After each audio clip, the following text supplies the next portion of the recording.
Hi everyone, here is Mohan Kumawat.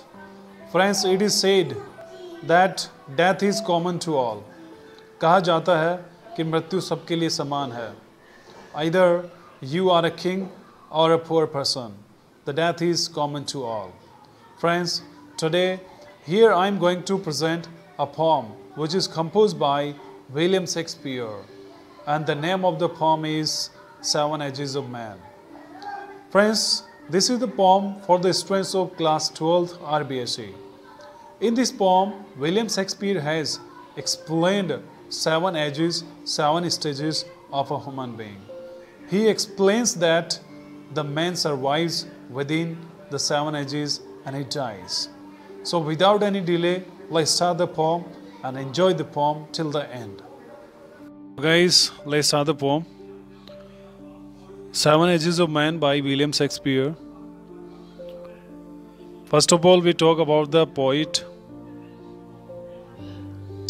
So William Shakespeare is regarded as the greatest writer in the world of English literature. William Shakespeare को सबसे महान कवियों में से एक कवि माना जाता है. He was an English poet, a dramatist and an actor. जो एक इंग्लिश पोइट भी रहे, ड्रामेटिस्ट रहे और एक एक्टर भी रहे. Shakespeare was born and brought up in Stratford upon Avon में इनका जो पालन पोषण हुआ वहीं पे इनका जन्म हुआ Avon में. And is often regarded as the Bard of Avon. Bard of Avon भी इसे कहा जाता है, कवियों कवि इसे कहा जाता है. He is considered as the national poet in England. England में इसे राष्ट्रीय कवि के नाम से जाना जाता है. His works consist of about 38 plays. यानी 38 plays इन्होंने लिखा, नाटक लिखे हैं. 154 sonnets इन्होंने लिखे हैं. And some long narrative poems and other verses. बाकी इन्होंने लंबी कविताएं भी लिखी है, verses भी लिखे हैं. And there is considerable controversy regarding his physical attributes and sexuality, religious beliefs etc. मतलब ये विवादित भी रहे हैं, जो ये चाहे वो सेक्सुअलिटी से लेकर हो या फिर चाहे रिलीजियस बिलीफ से लेकर हो, कोई भी धार्मिक मान्यता हो, उन्हीं के माध्यम से कंट्रोवर्सी में भी रहे हैं. Some of his famous dramatist tragedies includes Hamlet, Macbeth, Othello and King Lear. ये उनकी फेमस जो ड्रामेटिक ट्रेजेडी रही हैं. He fell ill and died after a night of heavy drinking with 2 other writers, Ben Jonson and Michael Drayton. Drayton के साथ में और Ben Jonson के साथ में एक बहुत ज़्यादा शराब पीने के कारण से बीमार हो गए और फिर इनके बाद में इनकी मृत्यु हो गई. Shakespeare died on 23rd of April 1616 at the age of 52, survived by his wife and 2 daughters. इनके 2 daughters थी और जो अपनी वाइफ के साथ में रहे और 52 साल की उम्र में इनकी मौत हो गई 23 अप्रैल 1616 को. Now we talk about the summary of this poem. So 7 Ages of Man. In the first stage, so guys मैं आपको इंट्रोडक्शन बता दूं इसका. इसमें 7 अवस्थाओं के बारे में विलियम शेक्सपियर वर्णन करता है. It describes about the 7 ages of human being, कि इंसान ने 7 अवस्थाओं में जीता और उसी में ख़त्म हो जाता है. अपने पूरे जीवन को एक रोल, मतलब एक एक्टर की तरह वो निभाता है. तो सबसे पहली स्टेज आती है infant. In the first stage infant जिसे कहा जाता है. A helpless baby is just crying, throwing up and vomiting in mother's lap and mother nurses him all that time. यानी पहला जो एज आता है वो आता है बेबी का, जिसे इन्फेंट कहा जाता है, एक इन्फेंट बेबी का. और जिस तरह से बेबी जन्म लेता है और अपनी नर्स जो होती है, सिस्टर जिसे बोलते हैं हॉस्पिटल में, और अपनी जो माँ होती है उसके हाथों में गोद में रहता है, चिल्लाता है, रोता है, उल्टियाँ करता है, एसिड्स करता है, सुसूस करता है. These things happens that. तो वो उसके लिए कहता है कि कभी पहली जो एज होती है वो इन्फेंट की होती है. And in the second age whining school boy, जिसे टीनेजर भी कहा जाता है. और एक स्कूल वाइनिंग बॉय होता है, यानी कंप्लेनिंग, एक कंप्लेन करता हुआ बच्चा होता है. जब स्कूल में उसे भेजते हैं तो वो शिकायत करता है, एक्सक्यूजेस करता है कि I won't go to school, I don't like school, this things, इस तरह की बातें वो करता है. तो इसमें क्या होता है, he says that he begins to go to school and he is reluctant to go there. वहाँ मतलब उसकी अनिच्छुक है, वो इसकी इच्छा नहीं है स्कूल जाने की. It seems prison house to him, और वो स्कूल उसे प्रिजन हाउस की तरह लगता है, एक जेल खाने की तरह लगता है। He moves like a snail unawares of the blessing he is attributed with, यानी वह एक जो स्नेल होता है, घींगा होता है, उसकी तरह वह स्कूल जाता है रेंगते हुए बिना इच्छा के। He is afraid of what the world has in store for him, और वह डरता है कि पता ही नहीं दुनिया में मेरे लिए क्या है, कहीं मैं कोई मेरा नुकसान ना कर दे, डैमेज ना कर दे जस्ट। तो वो इस तरह की जो चीज़ें उसके दिमाग में रहती है। नाउ थर्ड स्टेज के बारे में विलियम शेक्सपियर कहता है कि तीसरी स्टेज आती है इंसान की, वो है लवर की, टीनेज के बाद में, कि वो ख्यालों में खोना, इस तरह की जो चीज़ें होती है, यानी बेचैन रहना, मतलब अनईजी फील करना। He is ground into his late teens, यानी वो लेट टीन जो होती है अपने साथ के जो फीमेल जो फ्रेंड्स होते हैं उनके साथ में वो उनकी यादों में खोए रहता है। And his main interest is girls, जो मोस्टली इंटरेस्ट गर्ल्स में होता है। And he is likely to make a bit of a fool of himself with them, और वह एक अपने आप को पसंद करता है, दूसरों को मूर्ख बनाना, दूसरों के साथ में हंसी मजाक करना, इस तरह की चीज़ें उसे काफ़ी ज़्यादा पसंद आती है। एंड ही इज सेंटिमेंटल होता है, थोड़ी चीज़ों पे ही दिमाग में ले लेता है। Sighing and the writing forms to his dream girls, and though frustrated he seeks pleasure in his woes, और अपने दुखों में वो जो खुशियाँ होता है वो ढूंढता है। नेक्स्ट आगे वो फोर्थ स्टेज बताता है कभी कि फोर्थ स्टेज कौन सी है, वो है सोल्जर की, जिसमें वो अपने आप को एक सोल्जर मानता है। Here I have uploaded my picture, जिसमें कि अपने आप को just we consider that our self as a leader, as a soldier, तो वो सोल्जर होता है। And he is bold and fearless soldier, एक बोल्ड होता है, साहसी होता है और नीडर होता है। He wants to take the world by storm and full of promises होता है, मतलब इस तरह में वो होता है कि रेडी रहता है कि just I can do everything that. And he thinks less of himself, अपने बारे में कम सोचता है। And begins to think more of other, दूसरों के बारे में खूब सोचता है। जिस तरह से सोल्जर्स होते हैं हमारे फौजी, वो भाई होते हैं, वो बॉर्डर पे रहते हैं, किस तरीके से वो देश की रक्षा करते हैं, जो अपने बारे में ना सोच के दूसरों के बारे में सोचते हैं। तो जो फोर्थ से होती है वो होती है सोल्जर की।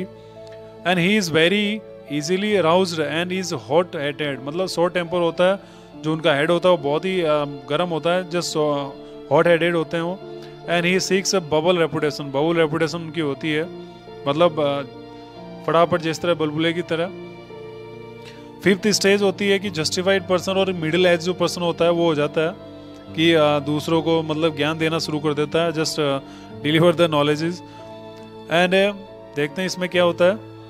And is the age of justice middle age person, he becomes wise and experience, क्योंकि इस एज में आते आते इंसान है वो एक्सपीरियंस हो जाता है, और जिसे बोल सकते हैं कि वो बुद्धिमान हो जाता है और थोड़ा अनुभव भी हो जाता है। His belly is round because of fat, यानी फैट के कारण उसकी जो बेली होती है वो पेट होता बाहर आ जाता है। He had a beard of formal cut, उसकी जो बियर्ड होती है, दाढ़ी होती है, तो कि प्रोफेशनल लुक में दिखता है, फ्रेंच कट हुआ इस तरह की वो रखना। And he enjoys prosperity and social status, जो भी उसने कमाया उसको एंजॉय करता है, सोशल स्टेटस में रहता है, और गांव में जो घूमता है यहाँ वहाँ बैठक में, मीटिंग में, इस तरह में जाता रहता है। ही becomes very attentive of his looks, और अपने लुक्स के प्रति बहुत ही पूर्वक सावधान रहता है वो। He begins to enjoy the finer things of life, और छोटी छोटी जीवन की जो चीज़ें वो इंजॉय करना शुरू कर देता है। आगे विलियम शेक्सपियर सिक्स जो एज बताता है, सिक्स स्टेज जो बताता है, वो ओल्ड मैन आता है, कि इसमें इंसान ओल्ड मैन हो जाता है, लकड़ी के सहारे वो चलता रहता है। तो देखते हैं क्या होता है इसमें। He begins to lose his charm, अपना चार्म मतलब खोना शुरू कर देता है, जो उनकी जो अट्रैक्टिवनेस होती है, ब्यूटी होती है, वो खोना शुरू हो जाती है। And both physical and mental, दोनों तरीके से। ही बिकम्स लीन एंड पैल, मतलब झुक जाता है, बूढ़ा हो जाता है। He puts glasses on his nose, मतलब चश्मा पहनना शुरू कर देता है। ही वियर्स पैंटलून, जिसे पतलून बोला जाता है, वो पहनना शुरू कर देता है, ढीले कपड़े, and slippers. He carries pouch of tobacco in his pocket में टोबैको रखता है। And the world is too wide for him now, और दुनिया है वो उसके लिए बहुत ही चौड़ी रहती है, कि दुनिया बहुत बड़ी है। His manly voice mellows into a childish treble, और बच्चे की तरह उनकी आवाज़ हो जाती है। At the last final stage आ जाती है इंसान के, वो आ जाती है डेथ, यानी मर जाता है, यानी सेकंड चाइल्डहुड में वो चला जाता है, जिसका मतलब होता है कि लास्ट स्टेज भी वो सेकंड स्टेज में आ जाता है, और उसके बाद ख़त्म हो जाता है वो। यानी जिस तरह से इन्फेंट होता है उस तरह से जन्म लेता है, and eight the last second childhood मतलब जिस तरह से उसके दांत गिर जाते हैं, टीथलेस हो जाता है, मतलब टंगलेस भी हो जाता है, ईयरलेस हो जाता है, सब कुछ जिस तरह से इन्फेंट होता है उसी तरह से वो हो जाता है। तो आप पिक्चर में देख सकते हो इजीली, जिसमें 7 एजेस के आधार पर इंसान होता है और लास्ट में रिप हो जाता है, रेस्ट इन पीस उसे मिल जाती है। loses his status and becomes a non entity, and this is winter season and the human life। ये ह्यूमन लाइफ की विंटर सीजन भी कहा उसने कि यहाँ पे शीत ऋतु आ जाती है। This is the stage of second childhood, second जो चाइल्डहुड होता है वो एज होती है। He has lost his teeth, क्योंकि दांत वो खो देता है, his eyes site and even all the essence of life, जो भी जरूरी चीज़ें होती है जीवन की वो खो देता है वो। He lives in a state of utter just forgetfulness and nature tries to cut him off from all just earthly bondage. और धीरे धीरे प्रकृति क्या होती है वो उसे धीरे धीरे जो भी प्रकृति से जुड़ी जो चीज़ें हैं बॉन्डेज जो है उनसे काटना शुरू कर देती है। मतलब धीरे धीरे जो पोजेशंस होते हैं उनसे उसे दूर करना शुरू कर देती है। Death summons him to go to the eternal world, और मौत है वो उसे बुलाती है और जो एक एटर्नल वर्ल्ड है उसमें ले जाती है। फाइनली मीट्स हिज कैटास्ट्रॉफ, जो फिर वो लास्ट में अपने कैटास्ट्रॉफ से मिलता है, मतलब मौत से मिल लेता है। तो गाइज ये तो था समरी इसके बारे में। Now we talk about the poem. अब बात करते हैं इसकी पोम के बारे में, stranger wise. So let's see. All the words are strange, and all the men and women merely place. They have their exist and their entrances, and one man in his time plays many parts, his acts being 7 ages. यहाँ पे कवि कहता है कि पूरी दुनिया क्या एक स्टेज है और सबके सब जो मैन और वीमेन है वो केवल प्लेयर्स है, वो केवल यहाँ के प्लेयर है, केवल अपनी भूमिका निभा रहे हैं। दे हैव देयर एग्जिस्ट, क्योंकि सबका एग्जिस्ट होता है, सब आते हैं और चले जाते हैं। And one man in his time plays many parts, और एक इंसान है वो अपने जीवन में कई रोल है वो निभाता है। हिज एक्ट्स बीइंग 7 एजेस, जो वो अपना अभिनय करता है, जो अपना कार्य करता है, वही 7 अवस्थाएं कवि कहता है, वही 7 अवस्थाएं होती है। जिसमें स्टार्ट करते हैं। एट फर्स्ट द इन्फेंट, सबसे पहले इन्फेंट होती है, mewling and puking in the nurse's arms, then the whining school boy with his satchel and shining morning face creeping like a snake unwillingly to school. यानी कवि कहता है कि infant होता है, वो इन्फेंट जिस तरीके से बच्चा छोटा होता है, कहीं पे भी पोटी कर देता है, कहीं पे सूसू कर देता है, इट डजंट मैटर दैट, उसे पता ही नहीं रहता, कहीं उल्टियाँ कर देता है। So it is happening that. तो इस तरह से जो इन्फेंट होता है उसे कुछ पता नहीं होता है, उसकी अवस्था कवि कहा है। जो सिस्टर के हाथों में होता है, नर्स के हाथों में होता है, अपने ममा के हाथों में होता है।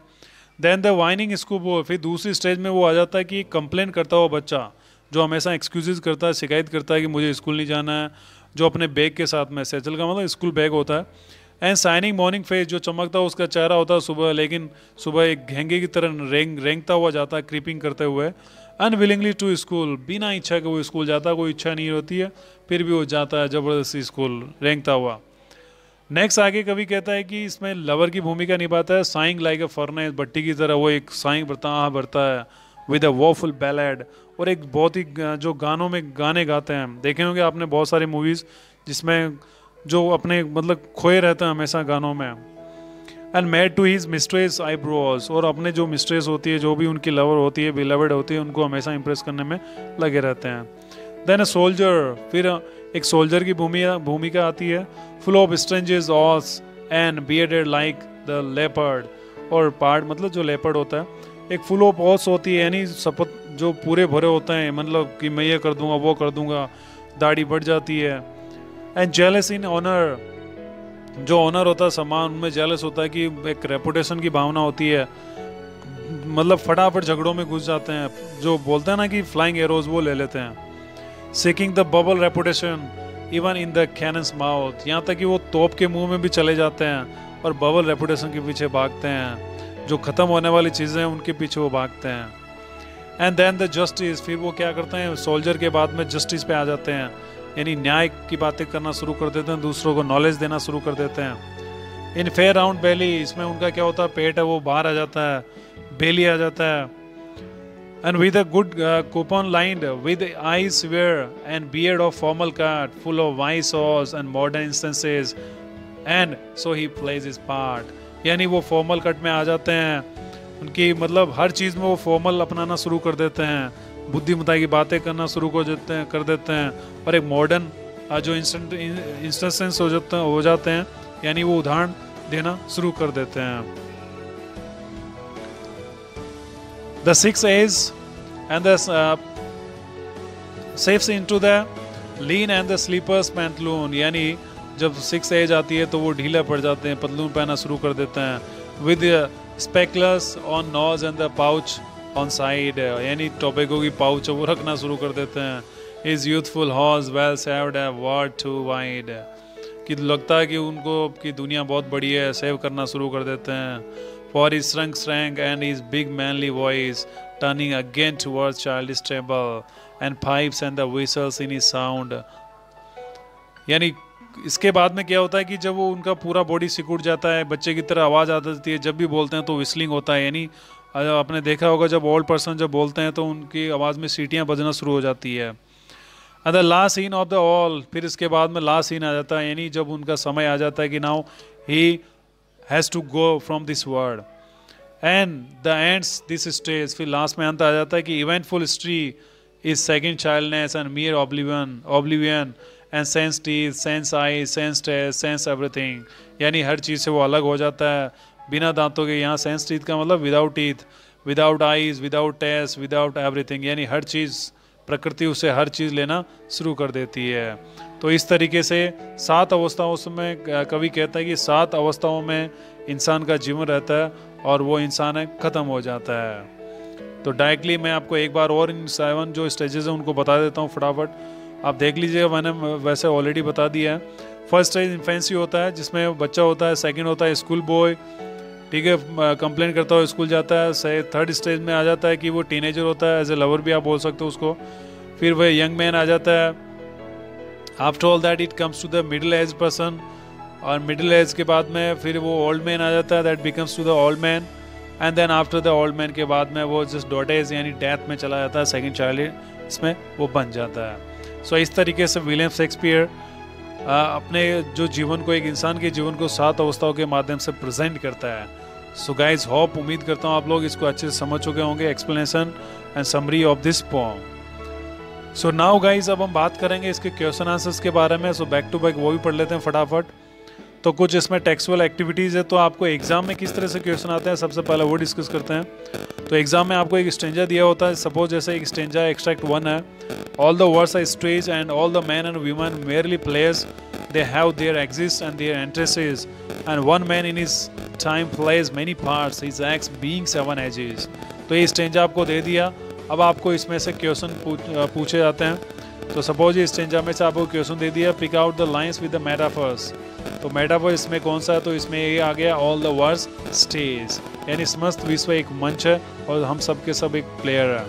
सेकंड क्वेश्चन में दे दिया, what does the poet say about human ages, यानी मानव की व्यवस्थाओं के बारे में कवि क्या कहता है. तो आंसर इसका देख लेते हैं. Human ages, the poet says that there are 7 ages, a man in his life plays many parts.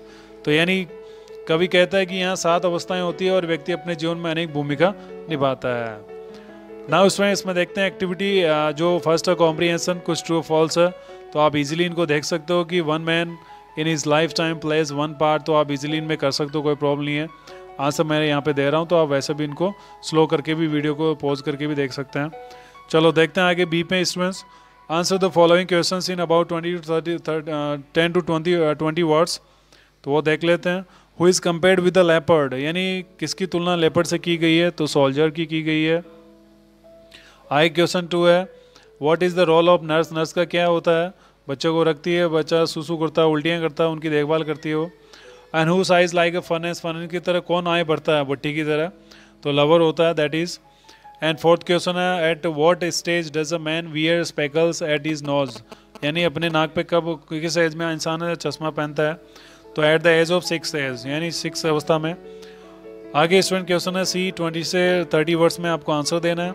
What is the importance of repetition of the word sense, यहाँ सेंस जो बार बार है इसका मतलब क्या है, तो देख लेते हैं। The importance of repetition of the word sense is that is shows the transitories of human organs body and the life. यानी ट्रांजिटरीज का मतलब हो गया ऐसी चीज़ें जो ख़त्म होने वाली है, क्षण भंगुरता जिसको शो होती है, यानी थोड़ी देर में ख़त्म होने, जिस तरह से पानी में बुलबुले उठते हैं और वो ख़त्म हो जाते हैं। Do you find any melancholy references in the pome?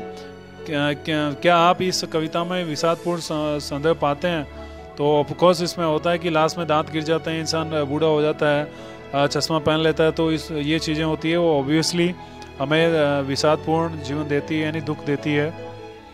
ये कुछ चीज़ें कि pick out the similes from the poem, तो आप इसमें देख लेना इजीली कि श्लेष जो अलंकार है वो उसके बारे में है।